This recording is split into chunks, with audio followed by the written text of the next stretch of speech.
This is Matthew Cratter from Trade University, and today I want to answer the question, can Canada actually freeze Bitcoin addresses? And when you're using that word freeze, you of course have to insert your mandatory Canadian cold weather joke here.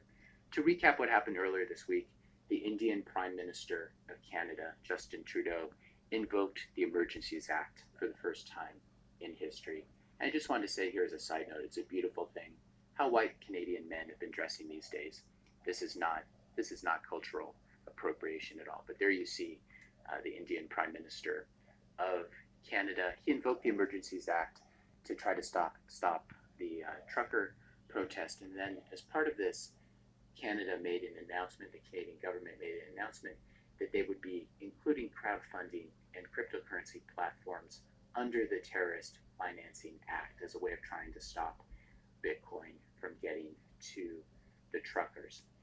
I find this quite amusing, especially when you still have people like Peter Schiff saying that Bitcoin is completely useless. Well, the Canadian government here would seem to disagree. They seem to be very scared of Bitcoin. If you're finding this video helpful so far, be sure to hit that subscribe and like button. So as part of this designation of cryptocurrencies, bringing them under this Terrorist Financing Act, we've been getting a lot of headlines about how Canada has sanctioned these 34 crypto wallets that are tied to these donations to the truckers. They include Bitcoin, Ethereum, Litecoin, Monero, and Cardano addresses on the list. But most of them, the vast majority of them, are Bitcoin addresses. And so what a lot of you have been asking is, what exactly does it mean to sanction a crypto wallet? I thought Bitcoin was decentralized and censorship resistant.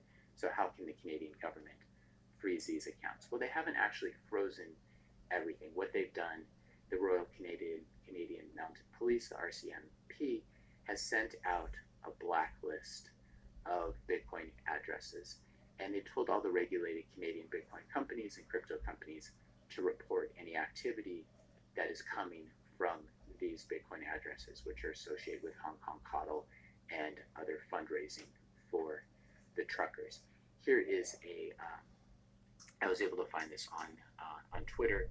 You can probably search for it there as well.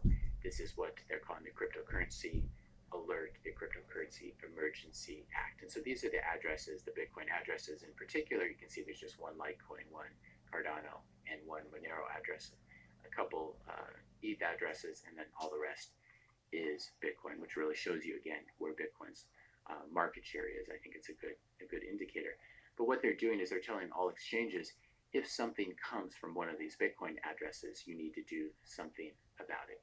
And so if you were to send Bitcoin from one of these blacklisted addresses or something related to it, so a few transactions or a few hops away, if you send Bitcoin from one of these addresses to a regulated crypto exchange or Bitcoin exchange in Canada, probably even the US, I wouldn't be surprised, that Bitcoin will almost certainly be confiscated by the exchange and turned over to the Canadian government.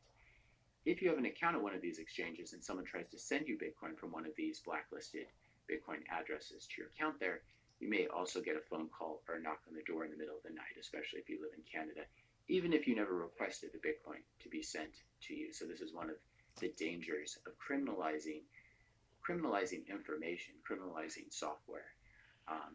However, it's really important to notice the government, Canadian government, US government, no government can stop Bitcoin peer-to-peer transactions. We're talking about just the fiat interface here with the Canadian crypto exchanges. Bitcoin